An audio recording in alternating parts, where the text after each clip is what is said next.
urukiko rw'ibanze rwa Nyagatare rwatangiye kuburanisha urubanza ruregwamo CG Retired Gasana Emmanuel wahoze ari guverineri w'intara y'Iburasirazuba ukurikiranyweho ibyaha bibiri birimo gukoresha ububasha yahawe mu nyungu ze bwite no kwakira indonke.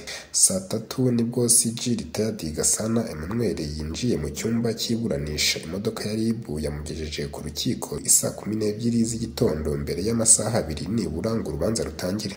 Nta munyamakuru n'umwe wigeze amufotora ageze ku rukiko, yewe nta n'uwigeze amubona asohoka mu modoka ya RIB. Ubwo igihe dukesha iyi nkuru yahageraga ku isaha y'isaa 1:04 yasanze hagikorwa amasuku, ndetse n'abo babazaga bose nta kintu batangazaga. Gusa hari ibice bimwe na bimwe by'urukiko utari wemerewe kugeramo. Abanyamakuru bose basabwe kwinjira mu cyumba cy'iburanisha nta gikoresho na kimwe cy'ikoranabuhanga bafite, yaba telefone, mudasobwa cyangwa se kamera.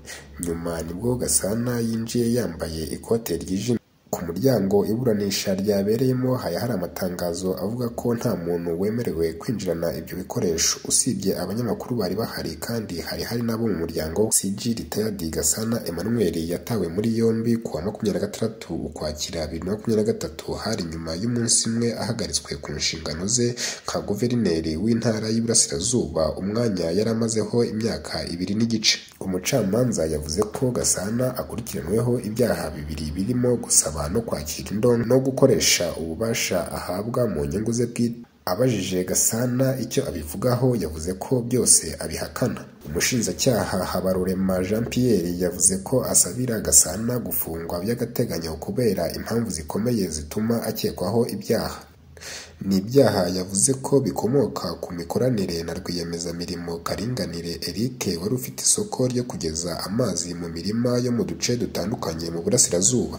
Ngo muri Gicurasi 2022 rwiyemezamirimo yari amaze kugeza mu mirenge ya Gahengeri na Karenge i Rwamagana. Ngo ageze muri Karenge yahuye n'ikibazo abura umuriro uhagije yagombaga gukoresha ku mashini, ku buryo hamwe wari muke ahandi nta uhari. Icyo gihe ngo yarebye Gasana amuganiriza uwo mushinga n'imbogamizi afite, undi amubwira ko azamufasha. Kuwa 25 Gicurasi 2022 Gasana ngo ari kumwe n'umwe mu bayobozi b'uturere n'ab'inzego z'umutekano basuye uwo mushinga barawushima. Nyuma y'iminsi 3 Karinganire yandikiye Gasana amusaba randevu kugira ngo amuganirize imbogamizi ziri muri uwo mushinga bityo amukorere ubuvugizi. Icyo gihe bahuriye muri hoteli i Nyagatare baraganira. Gasana amubwira ko afite umurima uri mu murenge wa Katabagemu mu mudugudu wa Rebero, amusaba ko yamupimira niba munsi y'ubutaka harimo amazi. Kuwa 4 Kamena 2022 Karinganire yagiye gupima ya sambu ya Gasana asanga harimo amazi. Gasana ngo yamusabye ko yamufasha ayo mazi akayazamura akajya akoreshwa mu kuhira, bityo akazabiheraho amukorera ubuvugizi ashaka. Icyo gihe Karinganire yakoresheje amafaranga yari yahawe mu misanzu y'abaturage b'i Rwamagana bashakaga ko abagezaho amazi mu mirima. Tariki ya 4 Nyakanga 2022 amazi yari yamaze kugera mu isambu ya Gasana. Mu bikorwa ubushinjacyaha bwavuze ko byari bifite agaciro ka miliyoni 48. Nyuma Gasana yatangiye gukorera Karinganire ubuvugizi, abwira abameya barimo uwa Rwamagana na Gatsibo kuzashaka uyu mugabo ngo baganire kugira ngo abasobanurire umushinga we. Yanahuje Karinganire n'abayobozi ba koperative ya Ntende ihinga umuceri kugira ngo abafashe kubona amazi kuko ubuhinzi bw'umuceri bukenera amazi menshi.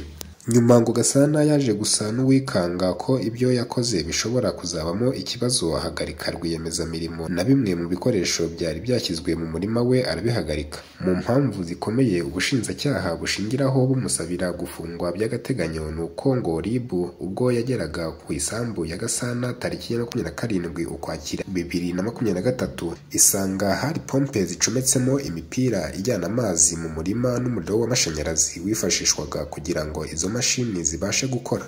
Indi mpamvu ngo ni amashusho n'amafoto agaragaza ko hari imirimo yakorwaga muri iyo sambu, aho Karinganire yagiye asangiza Gasana amwereka aho ibikorwa bigeze. Mwibazwa ngo Gasana yemeye ko yahuye na Karinganire kuri hoteli i Nyagatare, ko rwiyemezamirimo yapimye amazi akayazamura no mu murima, ndetse yemera ko ibyo byose yakorewe nta mafaranga yigeze yishyura. Ibyo ubushinjacyaha buheraho buvuga ko ari indonke yasabye akanayakira kugira kugira ngo akore ikiri mu nshingano ze aricyo ubuvugizi.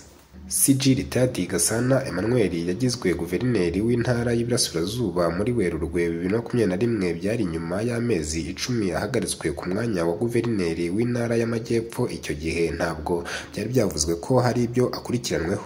Mbere yo kuba guverineri w'intara y'Amajyepfo muri 2018, Gasana Emmanuel yabaye umuyobozi mukuru wa polisi y'u Rwanda mu gihe kingana n'imyaka 9 kuva 19 Ukwakira 2009 kugera kwa 18 Ukwakira 2018. CG Retired Gasana Emmanuel yanabaye umuyobozi mukuru wa polisi y'u Rwanda hagati y'umwaka wa 2009 na 2018. Mbere yaho yari umusirikare mu ngabo z'u Rwanda RDF, aho yarafite ipeti rya Brigadier General. Muri Nzeri 2023 yashyizwe mu kiruhuko cy'izabukuru hamwe n'abandi bo muri polisi y'u Rwanda.